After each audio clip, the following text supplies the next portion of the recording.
Dalam kasus dugaan korupsi tata kelola minyak mentah Pertamina periode 2018-2023, Komisaris Utama Pertamina periode 2019-2024, Basuki Cahayapurnama atau Ahok, diperiksa Kejaksaan Agung sebagai saksi.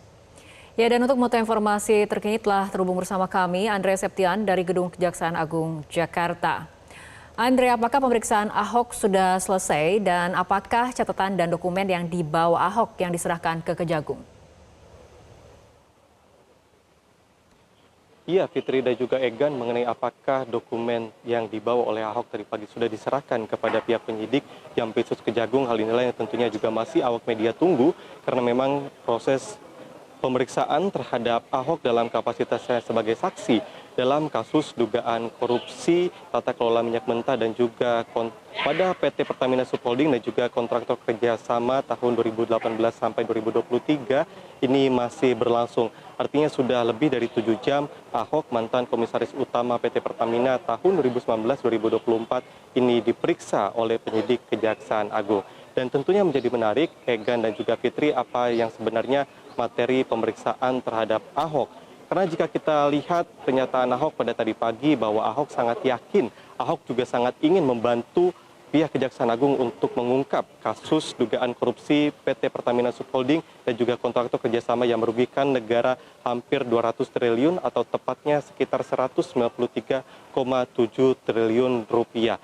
Nah, jika kita melihat juga peranan Ahok sebagai komisaris utama adalah Ahok selama ini memastikan transparansi dan juga mengawasi tata pengelolaan perusahaan PT Pertamina, dan tentunya seperti yang ia bawa dokumen dan juga catatan rekaman tadi pagi, hal itulah yang kemudian menjadi data-data yang dimiliki oleh Ahok untuk rekam jejaknya pekerjaannya selama ini menjadi komisaris utama di PT Pertamina.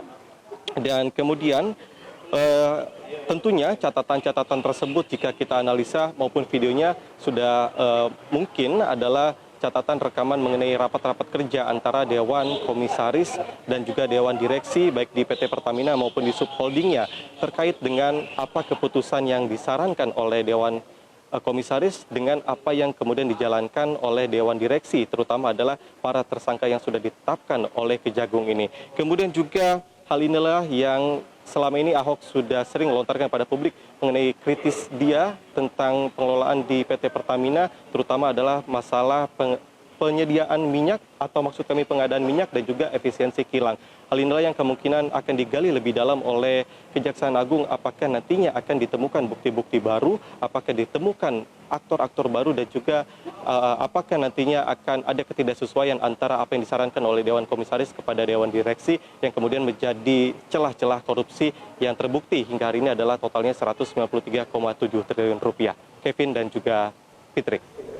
Ya, Andre, yang sedang diusut oleh Kejagung itu mengenai dugaan kong-kali-kong antara Subholding Pertamina dengan pihak swasta untuk menghindari penawaran terkait pemenuhan minyak mentah dan BBM dalam negeri. Nah, ini sudah sejauh mana perkembangannya, Andre?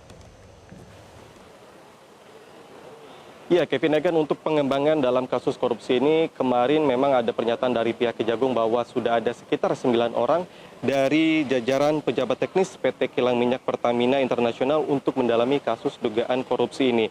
Di antaranya kami sebutkan adalah inisial WSW selaku General Manager Regional Unit 4 Cilacap PT Kilang Minyak Pertamina Internasional dan juga inisial ABN selaku General Manager Regional Unit 5 Balikpapan. Tapi untuk kita bisa refresh kembali, Kevin dan juga Fitri, bahwa untuk kasus korupsi dugaan pengelolaan minyak mentah dan juga pada PT Pertamina Subholding dan juga kontraktor kerjasama pada tahun 2018 sampai 2023 ini telah merugikan negara sebesar 193,7 triliun rupiah, di mana sudah ada 9 tersangka yang ditetapkan oleh Kejagung, yang kemudian 9 tersangka ini diketahui bersekongkol untuk melakukan impor minyak mentah yang tidak sesuai dengan prosedur maupun juga tidak sesuai dengan cara pengolahannya. Kemudian yang akhirnya disebutkan bahwa kerugian negara adalah menyebabkan kenaikan harga minyak BBM, harga bahan bakar minyak yang dirasakan oleh masyarakat, yang kemudian juga pemerintah kemudian perlu memberikan stimulus atau subsidi yang lebih besar kepada seluruh masyarakat dari tahun 2018 sampai 2023 yang tentunya bersumber dari APBN. Kemudian yang kerugian negara lainnya adalah Pengabaian prioritas minyak domestik yang kemudian ini dilakukan oleh tersangka utama dalam hal ini adalah Dirut PT Patra Niaga Privasi Aan, yang dimana seharusnya PT Pertamina Patra Niaga diwajibkan untuk melakukan pembelian minyak mentah dari dalam negeri. Kemudian Privasi Aan dan juga beberapa eksekutif lainnya yang tersangkut dalam kasus ini malah diduga abai dan juga lebih memilih untuk melakukan impor BBM dan juga minyak mentah yang lebih mahal dengan alasan bahwa efisiensi kilang minyak juga tidak terpenuhi dengan alasan spesifikasi kilangnya tidak terpenuhi, meskipun ada bukti sebaliknya. Yang kemudian adalah adanya manipulasi biaya transportasi, di mana dalam hal ini adalah subholding PT Pertamina International Shipping dibawa ke pemimpinan salah satu tersangka Yoki Firnandi yang diduga menggelembungkan dana pengadaan ini sebesar 13-15%, dan tentunya pihak-pihak juga lainnya yang diuntungkan termasuk Muhammad Keri Adrianto Riza yang juga ditetapkan sebagai tersangka. Kemudian juga ada pencampuran bahan bakar, di mana dalam investigasi Kejagung menyatakan bahwa ada dugaan blending atau pengoplosan antara minyak jenis Pertalite RON 90 dengan RON 92 atau Pertamax yang kemudian dijual dengan harga Pertamax. Namun hal ini juga sudah dibantah oleh pihak Pertamina Patra Niaga meskipun tidak ada bukti yang kemudian disampaikan.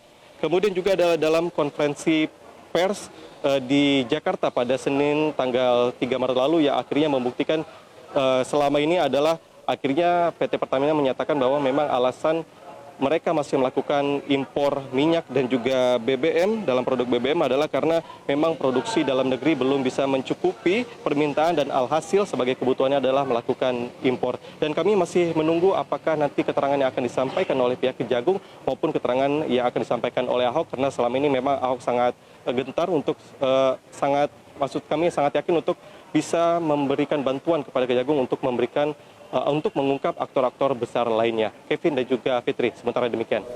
Ya. Andre Septian, terima kasih atas informasinya langsung dari Kejaksaan Agung Jakarta. Jelajahi cara baru mendapatkan informasi. Download Metro TV Extend sekarang.